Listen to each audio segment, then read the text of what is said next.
Recording, set, and action. Kai, haba. A ce yarinyar nan gidansu tsalele amma da ce tana sha'awar harkar fim.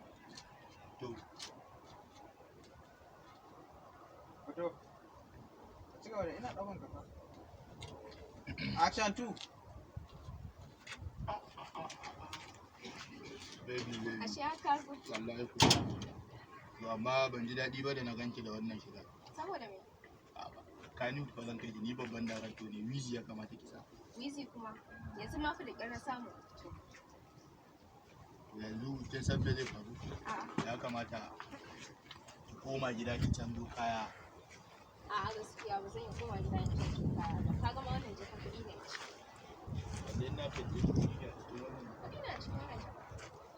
Kwantar da hankali inda na ganki mai kyau da na yi tunanin kai ki kane biki a dinga tsarkin aure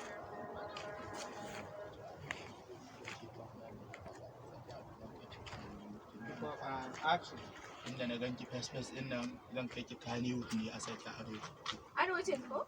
Arewa 24 dai wanda muke gani? amma yanzu na ma fasa zan kai ki boni zan haɗa ki da aminta Da Sharokan? dukkan su zan haɗa ki da su A gaskiya na ji daɗi sosai. don haka kawo wannan da kan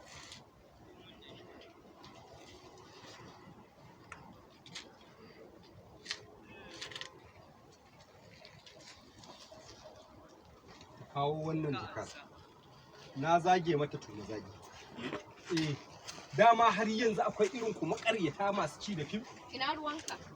da ruwa na yan lele saboda duk abin da ya faru da ke a gidan nan kafin hajiya ta sani ni za a fara tuhuma saboda haka duk abin da zai taba ki ba na kaunar shi ban san rasa abinci na a gidan nan saboda haka wannan jaka ba ma hannunta za ta koma ba hannun alhaji za ta koma hannu da hannu ni da alhaji ita ma ba za ta kai ke wai wannan me waye ne shi ne wai Mai gadin gidanmu ne. mai gadi ai kai inda daraktan gaskiya ne ita ya kamata a ce ta tafi da iyayenta ta je ta ganka ba kai ka zo kofar gidansu ba macuci kawai a to ni na saba yin abin nan irin ku ne ma wa'inda ake kamawa a gidan rediyo ana fira da su kana ji a plan din da ka je zan kai ta wata zice ne dan wata a cikin shi ne zan kai ta yanzu kawo jakan dama kai ma da wani fim din da ina hansa da ko Kana hansa.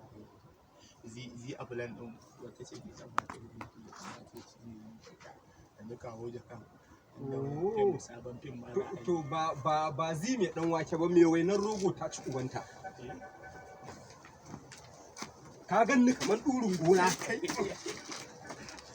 wallahi duka gaskiya